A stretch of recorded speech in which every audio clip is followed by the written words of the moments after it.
Hey guys, how's it going? It's a lovely day, December 3rd today. I was just watching through some classic archives of the Conservative leadership race in 2019, led by Andrew Scheer. There was a lot of promises in tax breaks and incentives that he was precluse to, mentioning as fail-safes for reduced budgeting and costing that never seen the light of day. We're 5 years on from now, but it's kind of hard to see and understand where he was coming from at that time. He had things imposed like a universal tax cut on home GST heating products to reimburse people for heating incentives at their home, reducing taxation on that to give them tax credits to preclude for that. He had green public transit and green home renovation tax incentives that would be precluded as well in your tax return and benefits for claiming incentives that would be coming your way. And he also had a tax incentive for expanding the age credit.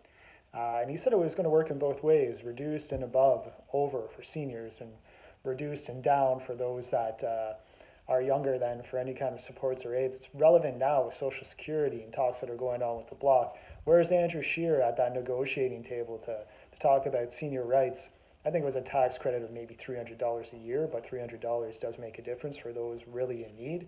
Where is he talking about those things today now? He's nowhere to be found. He's nowhere to be seen.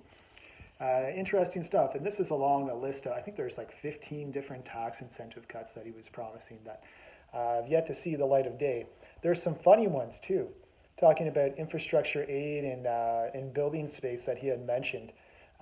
Across from provinces, of course, there was some amalgamation of funding dispersion from federal to provincial. He was asked about how provincial governments would handle that boost in incentive for doing infrastructure builds.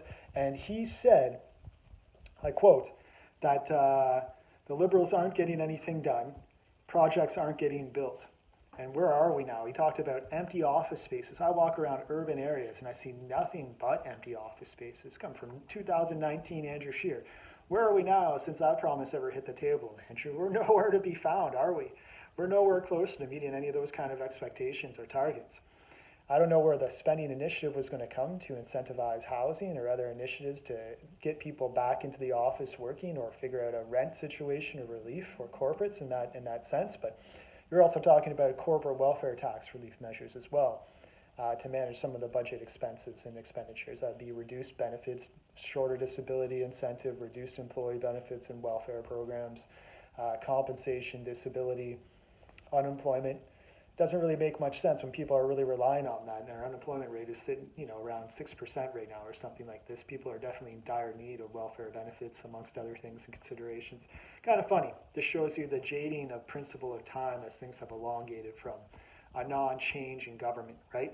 But how much change really would have came from that? And they were talking about infrastructure, building incentives, and housing as kind of major referendums and federal dispersion to provinces and how that money was going to be handled effectively. Where were the Conservatives at the talking table when the Liberals ran into all those issuances? I guess it's politics. They backed off to wait for the issue to transpire and happen anyway, but there wasn't any mitigation to try to provide controls or ample kind of resuscitation into that industry, right? Talked about reducing March Madness payments before the end of the budget to try to top up and make sure that budgeted expenses are kind of used rather than being lost. I don't think we've heard of that for many years. That doesn't even apply anymore anyway. And he talked about, of course, Justin Trudeau's well-connected friends. That's a famous Andrew Scheer line. Well-connected friends, well-connected friends. Sounds like him to a T. He uses that all the time to justify. Don't fall to the lies. Don't fall to the falsehoods that are represented to you. The Liberals will lie to you about what's going on. Justin Trudeau and his well-connected friends. Doesn't that sound exactly like Andrew Scheer? It's funny, isn't it? It's something, yeah. And he was asked another good right about just ethical consideration from the LGBTQ committee at that time about what they would do. I think there were some ambassadors or people representing the university and talking on behalf of the committee or their own representation backing that stance. And I think there was a conservative uphold that wouldn't be plausible, and how you would negate that or manage that as any kind of issuance that would be present on the table. It's kind of a little bit ridiculous. I mean, universities can ask or aid or have ambassadors or public speakers of whomever they choose with whatever kind of considerable rights. I don't even really see where the government comes in there other than maybe supporting, aiding and functionality of some of our institutions, if that was ever possible to ensure some sort of mitigation or controls, but it may not be. That's part of a government reach. Obviously, that might not ever be of consideration, but I'm saying as far as a representative body, unless it's somebody with some sort of extensive criminal backing or strong allegation or public disenchantment, that would be different. But somebody from a community like this, it's up to the universities to decide. Yes, and there was also 67 billion in new cuts and programs in 2019 they were going to manage. And that's quite a lofty figure. And people were wondering how they were going to do it without cutting jobs or any kind of other mitigated controls or losses. That's where he came in. That corporate welfare is going to pay for it under the tax umbrella of alleviating some of these breaks and expenditures back in the government to subside and sustain that. It's interesting times. Our buildings are empty, Andrew. There's nobody on floors in multiple corporate buildings. You could have maybe some sort of incentive of providing them with other incentives to bring people back to work. Cutting jobs doesn't really mitigate anything when you're cutting, social welfare umbrella benefits. And housing has been horrendously bad regardless anyway of any kind of prerogative of trying to get things going on with that when there was a conservative focus of maybe working in lieu with the provinces on that. Yeah, it's interesting.